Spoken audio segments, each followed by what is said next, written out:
Friends எல்லாருக்கும் வணக்கம். Welcome back to Mahil's பாப்பப் லைஃப் ஸ்டைல். எல்லோரும் எப்படி இருக்கீங்க ஃப்ரெண்ட்ஸ்? நீங்கள் எல்லாருமே சூப்பராக இருக்கீங்கன்னு சொல்லி நானுமே நம்புகிறேன். இன்றைக்கி வீடியோ வந்து ரொம்பவே ஒரு சிம்பிளான ஒரு vlog தான் நான் உங்களுக்கு ஷேர் பண்ணியிருக்கேன். இந்த வீடியோவில் க்ளீனிங் இருக்கும். நெக்ஸ்ட் ரெசிபின்னு பார்த்தீங்கன்னா முட்டைக்கோஸ் பருப்பு போட்டு கடைஞ்சி தாளித்து போட்டு ஒரு குழம்பு ரெடி பண்ணியிருந்தேன். ரொம்பவே சிம்பிள் பட் ரொம்ப டேஸ்ட்டாக இருந்தது. நம்ம டெய்லி வந்து பருப்பு குழம்பு சிம்பிளாக ட்ரை பண்ணதுக்கு ஒன் டே நம்ம இந்த மாதிரி கூட ட்ரை பண்ணி பார்க்கலாம். அந்த ரெசிபி பார்த்திங்கன்னா வீடியோவோட மிடில் தான் நான் இருக்கும். ஸோ ஸ்கிப் பண்ணாமையே பாருங்கள். நெக்ஸ்ட்டு பார்த்திங்கன்னா கிச்சனில் கவுண்டர் டாப் வந்து க்ளீன் பண்ணியிருந்தேன். என் பாட்டில்ஸ் எல்லாமே வந்து வாஷ் பண்ணி ரீஃபில் பண்ணியிருந்தேன். ஸோ இது எல்லாமே தான் அந்த வீட்டில் வந்து இருக்கும். நெக்ஸ்ட்டு பாப்புட்டியோட கிளிப்பிங்ஸ் வந்து வீடியோட எண்டில் இருக்கும். ஸோ இந்த வீடியோவில் கண்டிப்பாக ஸ்கிப் பண்ணாமே பாருங்கள். இந்த வீடியோ உங்களுக்கு பிடிக்கும் நம்புகிறேன். நம்ம சேனலில் இந்த வீடியோ மூலமாக தான் ஃபஸ்ட் டைம் பார்க்குறதா இருந்தீங்கன்னா கீழே இருக்கிற ரெட் கலர் சப்ஸ்கிரைப் பட்டன் கூடவே இருக்கிற பெல் ஐக்கான் பக்கத்தில் ஒரு ஆல் ஒரு ஆப்ஷன் இருக்கும், மறக்காமல் அதையும் கிளிக் பண்ணிக்கோங்க. அப்போ தான் நான் போடுற வீடியோஸோட நோட்டிஃபிகேஷன் உங்களுக்கு வரும், நீங்களும் மிஸ் பண்ணாமே பார்ப்பீங்க. சரி, இப்போ வாங்க வீடியோ பார்த்து என்ஜாய் பண்ணுங்கள். முந்தின நாள் நைட்டே பார்த்தீங்கன்னா கிச்சனில் கவுண்டர் டாப் வந்து நல்லாவே க்ளீன் பண்ணிட்டேன். ஸோ எம்டியாக இருக்க பாட்டில்ஸுமே வாஷ் பண்ணி கவுண்டர் டாப்லேயே வந்து காய வச்சுட்டேன். ஸோ மார்னிங் எழுந்திரிச்சதுலேயே ஃபஸ்ட்டு ஒர்க்கே பார்த்தீங்கன்னா எல்லாமே வந்து ஃபில் பண்ணி வைக்கணும். எம்டியாக இருக்க பாட்டில்ஸ்லாம் என்னென்ன வீட்டில் இல்லையோ அதெல்லாமே லிஸ்ட் எடுக்கணும். ஸோ இதான் ஃபஸ்ட் நான் வந்து பண்ணிட்டு இருந்தேன். ஸோ ஆயில் கேன்லேயும் பார்த்தீங்கன்னா எண்ணெய்லாம் காலி ஆகிடுச்சுது. ஸோ 2 பாட்டிலுமே சேர்ந்து தீர்ந்ததுக்கப்புறம் வந்து நம்ம வாஷ் பண்ணிக்கலாம் அப்படின்னு சொல்லிட்டு விட்டுட்டேன். ஸோ ஒரு பாட்டிலில் பார்த்தீங்கன்னா தேங்காய் எண்ணெய், இன்னொரு பாட்டிலில் வந்து கடலை எண்ணெய் ஃபில் பண்ணி எங்கே எந்த பிளேஸில் வைக்கணுமோ அந்த இடத்துல நான் வந்து ப்ளேஸ் பண்ணுறேன். நெக்ஸ்ட் அந்த ட்ரே, அப்புறம் வந்து அந்த ரொட்டேட்டிங் ரோலர் இருக்கு இல்லையா, அதிலலாம் நான் வந்து கீழே வந்து டிஷ்யூ பேப்பர் போடல. ஸோ அதிலலாம் டிஷ்யூ பேப்பர் போட்டு எடுத்து வச்சுட்டேன். ஸோ இது கேப்பில் பார்த்தீங்கன்னா சாதத்துக்கு வந்து அரிசி போட்டு கோர வைக்க போகிறேன். ஒரு 2 hours நல்லா கோர்ந்தால் தான் நம்மளுக்கு வந்து பானையில் வடிச்சிருக்கோம்ல, கேஸ் வந்து வேஸ்ட் ஆகாது. குக்கரில் வச்சுட்டோம்னா நம்மளுக்கு வந்து டக்குன்னு குக் ஆகிரும். பானையில் அப்படி இல்லை, கொஞ்சம் லேட் ஆகும். ஸோ நம்மளுக்கு கேஸ் வந்து ரொம்ப வேஸ்ட் ஆகும். இப்படி வேஸ்ட் ஆகாமல் இருக்கிறதுக்காக கோர போட்டு நம்ம வந்து சாதம் வடிச்சோம்னா ஒரு 20 minutes நம்மளுக்கு ரெடி ஆகிரும். சில்லி பவுடர், மல்லி பார்த்திங்கன்னா தீந்துடுச்சுது. ஸோ நான் எப்போவுமே வந்து chilli powder and coriander powder பார்த்திங்கன்னா பல்காக வந்து திரித்து வச்சுப்பேன். தீர இந்த பாட்டிலில் வந்து நம்ம தேவைக்கு எடுத்துப்பேன். ஸோ ரொம்ப நாளாக இதெல்லாம் க்ளீன் பண்ணணும் அப்படின்னு நினச்சிட்டு இருந்தேன். எனக்கு டைமே கிடைக்கல.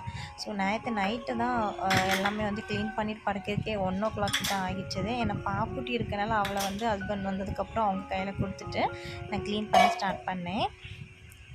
ஸோ ஃபஸ்ட் பார்த்தீங்கன்னா எந்திரிச்சதுமே எல்லா பாட்டில்ஸுமே ஃபில் பண்ணிடுச்சு. நம்ம அப்போ தான் குக் பண்ணுறதுக்கு ஈஸியாக இருக்கும். நெக்ஸ்ட்டு என்னென்ன இல்லையோ நான் லிஸ்ட்டும் எடுத்துட்டேன்.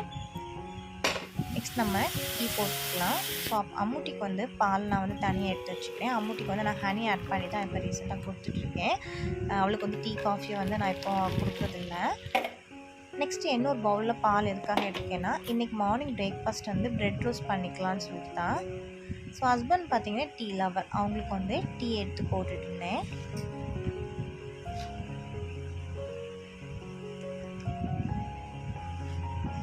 நெக்ஸ்ட் பார்த்திங்கன்னா முட்டைக்கோஸ் குழம்பு சொன்னேன் இல்லையா, அதுக்கு முட்டைக்கோஸ், தக்காளி, பச்சை மிளகாய் இது எல்லாமே நான் கட் பண்ணி எடுத்துக்கிட்டேன். இன்றைக்கி நான் வந்து இது வந்து குக்கரில் தான் ரெடி பண்ணி காமிக்க போகிறேன். நம்ம இந்த குழம்பு ரெடி பண்ணுறதுக்கு 10 நிமிஷத்துக்கு முன்னாடி பார்த்திங்கன்னா பருப்பை வந்து நல்லா வாஷ் பண்ணி குவர போட்டுருங்க. அப்போ கொஞ்சம் ஈஸியாக இருக்கும். குக்கரில் ஃபஸ்ட்டு எண்ணெய் ஆட் பண்ணிக்கோங்க. எண்ணெய் ஹீட் ஆகுறதுமே கடுகு, உளுந்த பருப்பு இதெல்லாமே ஆட் பண்ணிக்கலாம். கருவேப்பிலை இருந்துச்சுன்னா ஒரு கொத்து கறி லீஃப் ஆட் பண்ணிக்கோங்க. என்கிட்ட அன்றைக்கி இல்லை. நெக்ஸ்ட் ஒரு பல்லாரி வந்து நான் கட் பண்ணி வச்சுருந்தேன். தாளிக்கிறதுக்காக பல்லாரி கொஞ்சம் ஆட் பண்ணிக்கோங்க. இந்த குழம்புக்கு நம்மளுக்கு சின்ன உள்ளி தேவைப்படாது. ஸோ பல்லாரி பார்த்திங்கன்னா கோல்டன் கலர் வரணும்னு அவசியம் இல்லை, லைட்டாக வந்து கலர் மட்டும் சேஞ்ச் ஆனால் போதும். பல்லாரி கலர் சேஞ்ச் ஆகிறதுமே நம்ம கட் பண்ணி வச்சுருக்கேன் ஒரு பெரிய சைஸ் தக்காளி ஆட் பண்ணிக்கலாம். நெக்ஸ்ட் வந்து பச்சை மிளகாய் வந்து 2 நீளமாக கட் பண்ணி வச்சுருந்தேன், அதையுமே ஆட் பண்ணிக்கோங்க. தக்காளி வந்து ஈஸியாக வந்து குக் ஆகிறதுக்கு வந்து கொஞ்சமாக வந்து சால்ட் நான் ஆட் பண்ணிக்கிறேன்.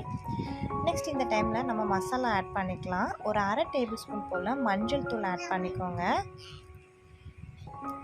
நெக்ஸ்ட்டு காரத்துக்கு கொஞ்சமாக வந்து சில்லி பவுடர் ஆட் பண்ணிக்கோங்க. நான் இன்றைக்கி சின்ன டீஸ்பூனுக்கு 2 எடுத்திருக்கேன். அதாவது ஒரு பெரிய ஸ்பூனுக்குனா 1 ஸ்பூன் போதும். நெக்ஸ்ட் இந்த மசாலாவோட பச்சை வாசம் போகிறது வரைக்கும் நல்லாவே குக் பண்ண விட்டுருங்க.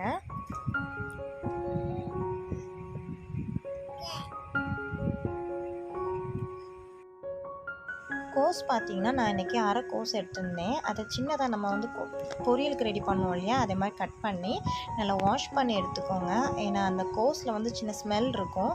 அது சில பேருக்கு பிடிக்காது, எனக்கு சுத்தமாக பிடிக்காது. நான் வந்து ஒரு 3 டைம்ஸ் வந்து வாட்டரில் நல்லா வாஷ் பண்ணிக்கிட்டு நம்ம இந்த டைமில் இதை ஆட் பண்ணிக்கலாம். ரொம்ப சின்னதாக கட் பண்ணணும் இல்லை, ஒரு மீடியமாக வந்து கோஸ் கட் பண்ணிக்குவோம். ஏன்னா நல்லா வந்து குழஞ்சி தானே நம்மளுக்கு கிடைக்கும். அதனால் கோஸ் போட்டதுக்கப்புறம் நல்லா பரட்டி விட்டு மூடியை வந்து திருப்பி போட்டு ஒரு 5 நிமிஷம் நல்லா வந்து குக் பண்ண விட்டுருங்க. கோஸ் வந்து ஒரு சாஃப்ட்னஸ் வரது வரைக்கும் நல்லா குக் ஆகட்டும். நெக்ஸ்ட் இந்த டைமில் பார்த்தீங்கன்னா சாம்பார் பவுடர் ஆட் பண்ணிக்கோங்க. நம்ம சில்லி பவுடர் ஆல்ரெடி ஆட் பண்ணியிருக்கனால காரத்தை தகுந்து அட்ஜஸ்ட் பண்ணிக்கோங்க. நான் வந்து சின்ன டீஸ்பூன்னால் 2 டீஸ்பூன் ஆட் பண்ணியிருக்கேன். நீங்கள் வந்து பெரிய ஸ்பூன்னா 1 ஸ்பூனே போதும். நெக்ஸ்ட் இந்த சாம்பார் பவுடரோட மசாலாவோட பச்சை வாசம் போகிறது வரைக்கும் நல்லா வந்து வதக்கி விட்டுக்கோங்க. இந்த குழம்போட டேஸ்ட் பார்த்திங்கன்னா பருப்பு குழம்பு மாதிரியும் இருக்காது. நம்ம சாம்பார் பவுடர் ஆட் பண்ணியிருக்கனால சாம்பார் குழம்பு மாதிரியும் இருக்காது. பட் கொஞ்சம் டேஸ்ட் வந்து டிஃப்ரெண்ட்டாக இருக்கும். ட்ரை பண்ணி பாருங்கள். இந்த டைமில் நம்ம ஊற போட்டிருந்தோம் இல்லையா பருப்பு, இந்த பருப்பையும் நம்ம ஆட் பண்ணிக்கலாம். நான் பார்த்திங்கன்னா அன்றைக்கி ஒரு 1/2 கப் போல் பருப்பு எடுத்திருந்தேன். ஸோ இந்த அளவுக்கு குக் ஆகினதுக்கப்புறம் பார்த்திங்கன்னா தேவைக்கு தண்ணி ஆட் பண்ணிக்கோங்க. இது கொஞ்சம் கூட்டு குழம்பு போல் இருந்தால் தான் நல்லாயிருக்கும். ஸோ ரொம்ப தண்ணி ஆட் பண்ண வேண்டாம், கம்மியாகவும் இருக்கான்னா ஓரளவுக்கு இருந்தால் போதும். நான் இன்றைக்கி ஒரு 2-3 டம்ளர் ஆட் பண்ணியிருப்பேன் குட்டி டம்ளருக்கு. நெக்ஸ்ட்டு உப்பு காரம் இதெல்லாம் கரெக்டாக இருக்கான்னு செக் பண்ணிக்கிட்டு நம்ம குக்கரை வந்து மூடி போட்டு ஒரு 5 விசில் நம்ம விட்டு எடுத்துக்கலாம்.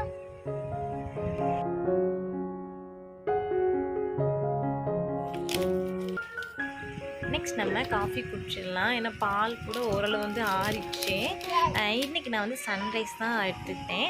ஒரு நாளைக்கு ஒரு மாதிரி குடிப்பேன். சில டைமில் வந்து ப்ரூ வந்து குடிக்கணும்னா நல்லா இருந்த மாதிரி இருக்கும். சில டைமில் வந்து டீயில் வந்து இஞ்சி வந்து போட்டு குடிப்பேன். சில டைமில் வந்து பூஸ்டில் நிறைய சுகர் ஆட் பண்ணி குடிப்பேன். ஸோ இந்த மாதிரி வந்து ரொட்டீனில் வரும். ஸோ இப்போ ரீசெண்டாக தான் பார்த்திங்கன்னா இப்போ இப்படி பாப்புட்டி வந்து ப்ரெக்னென்ட்லேருந்து தான் டீ மேலே ஒரு அடிக்ட் மாதிரி. அதுக்கு முன்னாடி பார்த்திங்கன்னா எதுவுமே குடிக்க மாட்டேன். பிஃபோர் மேரேஜ் பார்த்திங்கன்னா பால் மட்டும்தான், டீ காஃபி நான் இதுவரை எடுத்ததே கிடையாது. அப்போ ஒரு டைம் வந்து ஒரு மாதிரி இருக்கும். ஸோ சன்ரைஸ் பேக்கெட் பார்த்திங்கன்னா இப்போ 12 பேக்கெட் வந்து கேஷியில் தான் வாங்கி வைக்கிறது. ஏன்னா இப்போ லாஸ்ட் டைம் வந்து ப்ளூ வந்து வாங்கும்போது என்ன ஆச்சுன்னு பார்த்தீங்கன்னா பாட்டிலாம் அம்முட்டி இல்லைன்னா அத்தை 2 யாராவது கேப்பை வந்து கரெக்டாக க்ளோஸ் பண்ணாமல் கட்டி பிடிச்சிடுச்சு. அப்புறம் என்னென்னா ஹீட் வாட்டர் இருக்குது இல்லையா, அதனால் ஹாட் வாட்டர்லாம் விட்டு தான் நான் அதை எடுத்துக்கிட்டு இருந்தேன். ஸோ அதனால் வந்து ஒரு 2-3 நாளுக்கு அப்புறம் அந்த ஹாட் வாட்டர் அதில் விட்டு குடிக்கிறதுக்கு எனக்கு ஏதோ பிடிக்காத மாதிரி இருந்தது. ஸோ நான் இப்போ ஷேஷே பேக்கெட்டே வந்து பெஸ்ட்டு அப்படின்னு சொல்லிட்டு. ஸோ காஃபி குடிச்சு முடிச்சுட்டு பார்த்தீங்கன்னா பிரேக்ஃபாஸ்ட் ரெடி பண்ணலாம். ஸோ இன்றைக்கி இந்த பிரேக்ஃபாஸ்ட் வந்து சிம்பிளாக வந்து பிரெட் ரோஸ்ட் பண்ணிக்கலாம்னு சொல்லிட்டு ஸோ ஒரு நாள் ஒரு மாதிரி பண்ணிப்பாங்க இல்லையா, நான் 2 மெத்தடில் பண்ணுவேன். ஸோ இன்றைக்கி பார்த்தீங்கன்னா சுகர் ஆட் பண்ணி பெப்பர் ஆட் பண்ணி சாப்பிடக்குள்ள இருந்தது. ஸோ 3 எக்கு வந்து பால் இருக்கு இல்லையா அதில் வந்து உடச்சி ஊற்றிக்கிட்டேன். அதுக்கப்புறம் வந்து பெரிய டீஸ்பூனுக்கு 1.5 டீஸ்பூன் சுகர், கொஞ்சமாக பெப்பர், ஒரு பிஞ்ச் சால்ட். ஸோ இதெல்லாம் நல்லா வந்து மிக்ஸ் பண்ணிக்கிட்டு நம்ம வந்து ப்ரெட்டை வந்து டிப் பண்ணி தோசை தவாவில் போட்டு எடுத்துப்பேன். ஸோ தேங்காய் வந்து எதுக்காக அரைக்கன்னு பார்த்தீங்கன்னா நம்ம வந்து குழம்புக்காக தான். தேங்காய் கூட கொஞ்சமாக வந்து சோம்பு ஆட் பண்ணி நல்லா ஃபைனாக பேஸ்ட்டாக ரெடி பண்ணி குக்கர் வந்து ரிலீஸ் ஆகும் இல்லையா, அந்த நெக்ஸ்ட்டு தேங்காய் பேஸ்ட்டை ஆட் பண்ணி நல்லா கொதிக்க விட்டு தாளித்து கொட்டினா போதும். அது கூட காம்பினேஷனாக பார்த்தீங்கன்னா பொட்டேட்டோ ஃப்ரை தான் ரெடி பண்ணி வச்சுருந்தேன். பொட்டேட்டோ வந்து எனக்கு ரவுண்டாக கட் பண்ணல, ஸ்கொயர் ஷேப்பில் தான் கட் பண்ணியிருந்தேன். கொஞ்சமாக வத்தல், அப்புறம் வந்து மஞ்சள்தூள், இஞ்சி பூண்டு பேஸ்ட்டு, உப்பு. ஸோ இதெல்லாமே நல்லா மேக்னேட் பண்ணி ஒரு 1/2 அன் ஹவருக்கு அப்புறம் வந்து பொரிச்சு எடுத்தால் போதும்.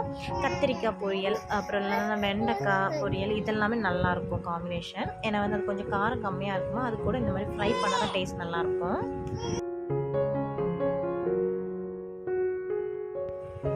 ரிலீஸ் பண்ணதுக்கப்புறம் பார்த்தீங்கன்னா நம்ம தேங்காய் பேஸ்ட் எடுத்துருந்தோம் இல்லையா, அதையுமே ஆட் பண்ணி நல்லா கொதிக்க விட்டு இதே போல் எடுத்துக்கோங்க. நான் வந்து தேங்காய் பேஸ்ட் ஆட் பண்ணதே கிளிப்பிங் வந்து மிஸ் ஆகிடுச்சுது.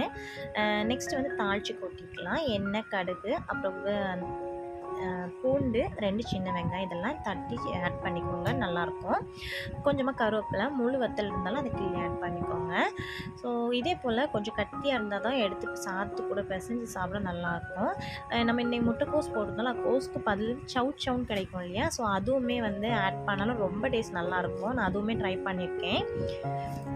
கருவேப்பிலை, பச்சை மிளகாய் வந்து காலி ஆகிடுச்சிது. ஸோ பக்கத்து கடையிலேருந்து தான் வாங்கிட்டு வந்திருந்தாங்க. ஸோ நான் அதுவுமே கையோடி 2மே வாஷ் பண்ணி பாக்ஸ்குள்ளே போட்டு எடுத்து வச்சுக்க போகிறேன். பச்சை மிளகாய் இதே போல் டிஷ்யூ பேப்பர் போட்டு மேலே காம்பு கிள்ளி நம்ம இதே போல் ஃப்ரிட்ஜில் ஸ்டோர் பண்ணோன்னா 15 to 20 days வரைக்கும் நம்மளுக்கு வந்து பழம் வர ஆகாது. இதே போல் ஃப்ரெஷ்ஷாகவே இருக்கும். ஸோ பாப்புட்டிக்கு நான் லஞ்ச் எந்த மாதிரி ரெடி பண்ணுவேன்னு சொல்லிட்டு சொல்லினேன். 1 டீஸ்பூன் வந்து பருப்பு, அப்புறம் 1 டேபிள் ஸ்பூன் வந்து பாசிப்பருப்பு, அரிசி, அப்புறம் வந்து கடலை ஆட் பண்ணிப்பேன். ஒரு நாள் வெள்ளை கடலைன்னா அடுத்த நாள் கருப்பு கொண்டக்கடலை, பச்சை கொண்டக்கடலை, ஏதாவது ஒரு கடலை ஆட் பண்ணிப்பேன் ப்ரோட்டீனால். நெக்ஸ்ட்டு வந்து கொஞ்சம் பருப்பு வந்து கொஞ்சம் வாயுனால கொஞ்சமாக காயப்பொடி ஆட் பண்ணிப்பேன். இதெல்லாம் நல்லா வாஷ் பண்ணதுக்கப்புறவு 2 பல் பூண்டு, கொஞ்சமாக காயப்பொடி, கொஞ்சமாக உப்பு, மஞ்சள். உப்பு டேஸ்ட் இருந்தால் தான் பாப்புட்டி பிடிப்பா. ஸோ நான் அதிகமாக எடுக்கக்கூடாது சின்ன பிள்ளைங்களுக்கு உப்பு. ஸோ வந்து கொஞ்சமாக வந்து நான் ஆட் பண்ணிப்பேன். நான் எப்போவுமே வந்து பாப்புட்டிக்கு வந்து பரல் உப்பு தான் ஆட் பண்ணி கொடுப்பேன், பொடி உப்பு வந்து ஆட் பண்ணி கொடுக்க மாட்டேன். நெக்ஸ்ட்டு பார்த்தீங்கன்னா வெஜிடபிள்ஸ் ஏதாவது எடுத்துப்பேன். ஒரு நாள் வெண்டைக்காவை தவிர ஏதாவது ஒரு வெஜிடபிள்ஸ் எடுத்துப்பேன். பீன்ஸு, கோஸு, சவ் அப்படி இல்லைன்னா கேரட், இப்படி ஏதாவது எடுத்துப்பேன். இன்றைக்கி வந்து கேரட் இருந்தது, ஸோ கேரட் எடுத்துக்கேன். இதெல்லாமே குக் ஆகிற அளவுக்கு நம்ம வந்து தண்ணி ஆட் பண்ணால் போதும். இந்த சாப்பாடு வந்து 1 டைம் தான், நான் லஞ்சுக்கு மட்டும்தான், நைட்டு நான் எடுத்துக்க மாட்டேன். சில டைமில் கொஞ்சமாக மிச்சம் வந்து 4 o'clock போல் கொடுத்து முடிச்சிடுவேன். இதை நல்லா வந்து குக்கரில் நல்லா 5 6 விசில் நல்லா வெந்ததுக்கப்புறவு மிக்சியில் போட்டு நான் ஒரு அடி அடிச்சுனாலும் கொடுப்பேன். அது கூட வந்து 1 டேபிள் ஸ்பூன் போல் கீ ஆட் பண்ணிப்பேன். ஸோ பாப்புட்டி வந்து கீ டேஸ்ட்டு ரொம்ப பிடிக்கும். ஸோ இந்த மாதிரி வந்து ரெடி பண்ணதுக்கு 2 minutes மேலே தான், பட் விரும்பி சாப்பிடுவாள். அதனால் இந்த மாதிரி நான் அவளுக்கு ரெடி பண்ணி கொடுத்துருவேன் ஆஃப்டர்நூன் தோறும். ஸோ சின்ன வயசுலேருந்தே இதே போலே நான் அவளுக்கு பழகிட்டு இருந்ததுனால இப்படியே வந்து ரெடி பண்ணி கொடுத்துருவேன். நல்லா ஃபிஷ் இருந்துச்சுன்னா ஃபிஷ் போட்டு நல்லா பிசைஞ்சு கொடுப்பேன் சாதம். அப்படி இல்லைன்னா ரசம் இருந்தால் ரசம் விரும்பி சாப்பிடுவாள். மற்றபடி வேறு எந்த குழம்பும் அந்தளவுக்கு அவள் விரும்பி சாப்பிட மாட்டாள். ஸோ அப்போ ஹஸ்பண்ட் வந்து கிளம்பிட்டாங்க கடைக்கு. ஸோ கடைக்கு போகும்போது ஒரு ரவுண்ட் அடிச்சு விட்டா தான் அவள் கொஞ்சம் ஃப்ரீ ஆவாள். அடிச்சு விட்டதுக்கப்புறமே அவள் அழுவா. இருந்துமே ஒரு 2 நிமிஷம் கொஞ்சம் சமாளிச்சிடலாம். கண்ணீர் வந்துருக்கா? நம்ம கண்ணீர்லாம் வந்துருக்கு. கனி போணுமா ரவுண்டுக்கு? ஸோ எப்படினாலுமே அழுவா. பட் அவளுக்கு ஒரு ரவுண்ட் அடித்தா கொஞ்சம் ஹாப்பி ஆயிடுவா. அப்புறம் வந்து 2 நிமிஷம் தான் உள்ளே கொண்டு வரதுக்கு கொஞ்சம் அழுவா. அதுக்கப்புறம் அவளை கூட்டிகிட்டு தான் நடந்துட்டு எடுத்துகிட்டு மைண்டை டைவர்ட் பண்ணிவிட்டா சரியாகிடுவா.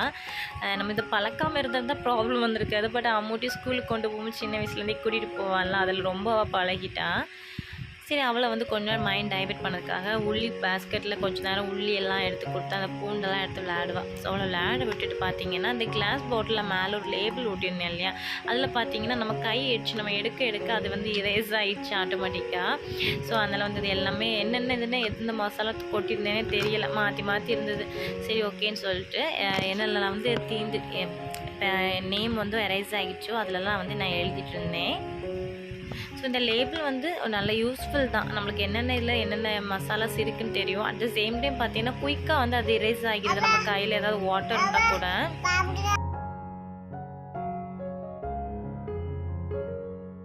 நெக்ஸ்ட் இந்த ஒர்க்கெல்லாம் முடிஞ்சதுமே பார்த்தீங்கன்னா கையோட கிச்சனில் எல்லா ஒர்க்கும் முடிஞ்சிடும். நெக்ஸ்ட் வந்து பாப்புட்டி கூட விளையாட வேண்டியதான். ஸோ அவங்க கூட கொஞ்ச நேரம் வந்து விளையாண்டிட்டு இருந்தேன். டோனி எப்படி சொல்லுவா? டோனி சொல்லிடுறேன். சொல்லி காமிச்சிடும் அவங்களுக்கு. டோனி பாப்பா. இது யாரு? டானி. டோனி டோனி சொல்லி காமிச்சிடும்ல.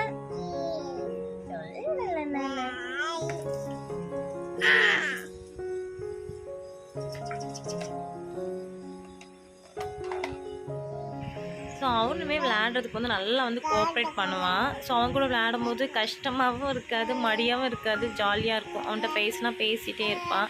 ஸோ அவன்கிட்ட கொஞ்ச நேரம் விளையாண்டிட்டு கொஞ்சமாக வந்து பெட்ஷீட் எல்லாமே வாஷ் பண்ண வேண்டியது. ஸோ அதை கையோடி வந்து மிஷினில் போட்டுட்டு அடுத்த ஒர்க் பார்த்துக்கலான்னு சொல்லிட்டு தான். அதோடய பார்த்தீங்கன்னா கொஞ்சம் க்ளீனிங் ஒர்க்குமே கம்ப்ளீட் ஆகிடும். மதிய நேரத்தில் போட்டு எடுத்துட்டோம்னா நல்லா வந்து காஞ்சி கிடச்சிடும்ல, அதனால தான் நான் எப்போவுமே வந்து பெட்ஷீட்லாம் போட்டோன்னே ஆஃப்டர்நூன் தான் போடுவேன்.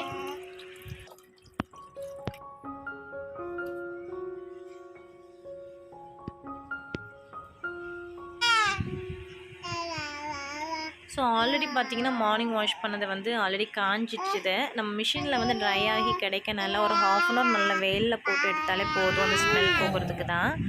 ஸோ கைவிடி பார்த்தீங்கன்னா நூனும் ஆகிடுச்சுது. ஸோ பாப்புட்டிக்கு பார்த்தீங்கன்னா சாப்பாடு சொன்னேன் இல்லையா, ஸோ சாப்பாடு ஊட்டிட்டதுமே அவனை தூங்க வச்சுட்டோம்னா அவனுமே தூங்கிடுவான். ஸோ அதுக்கப்புறம் நானுமே கொஞ்சம் நேரம் தூங்கி ரெஸ்ட் எடுப்பேன். ஸோ இந்த மாதிரி தான் போகும். நாங்கள் தூங்கி முழிக்கவும் பார்த்தீங்கன்னா அம்மூட்டியும் வந்துடுவா. 3:45 போல் அவளுக்கு ஸ்கூல் முடியும். அவங்க கூட்டிகிட்டு 4 o'clock போல் ஹஸ்பண்டும் வருவாங்க. ஸோ அதுக்கப்புறம் பார்த்தீங்கன்னா அம்மூட்டி எல்லோரும் சேர்ந்து தான் வந்து டைம் பாஸ் பண்ணுறது மாதிரி இருக்கும். ஸோ என்னோடய டெய்லி ரொட்டீன் பார்த்திங்கன்னா இந்த மாதிரி தான் இருக்கும். ஸோ ஆஃப்டர்நூன் வரைக்கும் தான் எங்களோட ரொட்டீன் இப்படி போகும். அதுக்கப்புறம் சின்னதாக கூட்டிகிட்டு தூங்கி முடிக்கணும் அம்மூட்டி வருவான். ஸோ கண்டிப்பாக இந்த வீடியோ உங்களுக்கு பிடிச்சிருக்கும்னு நம்புகிறேன். இந்த வீடியோ எடிட் பண்ணும்போது பார்த்தீங்கன்னா பாப்புடியோட வாய்ஸ் கேட்கும். யாராவது டிஸ்டர்ப் பண்ண மாதிரி இருந்துச்சுன்னா சாரி. ஏன்னா இந்த வீடியோ எடுத்து 15 days மேலே ஆகிடுச்சுது. அப்புறம் எடிட் பண்ணதுக்கு எனக்கு 3 days ஆகிடுச்சுது. வாய்ஸ் ஓவர் கொடுக்கும்போதெல்லாம் பாப்புட்டியும் வந்துடுவா. அதனால் எனக்கு வாய்ஸ் ஓவர் கொடுக்க முடியல. சண்டே அப்லோட் பண்ணணும்னு இருந்தேன், பட் சண்டே வந்து அப்லோட் பண்ண முடியலை. ஸோ இன்றைக்கி வந்து சண்டே நைட் தான் நான் வந்து வாய்ஸ் கொடுத்துட்ருக்கேன், நாளைக்கு அதை அப்லோட் பண்ணணுன்னே. ஸோ இப்போவும் அவன் வந்து பேசிகிட்டே இருந்தானா, சரி அவன்கிட்ட கொஞ்சம் விளையாட விட்டுருந்தேன். அதுக்கப்புறம் கொஞ்சம் அமைதியாக இருந்தான். அப்புறம் போக ரொம்ப சவுண்டும் கூட பேச தொடங்கிட்டான். சரி ஓகே நான் அப்படியே எடிட் பண்ணியிருந்தேன். So sorry.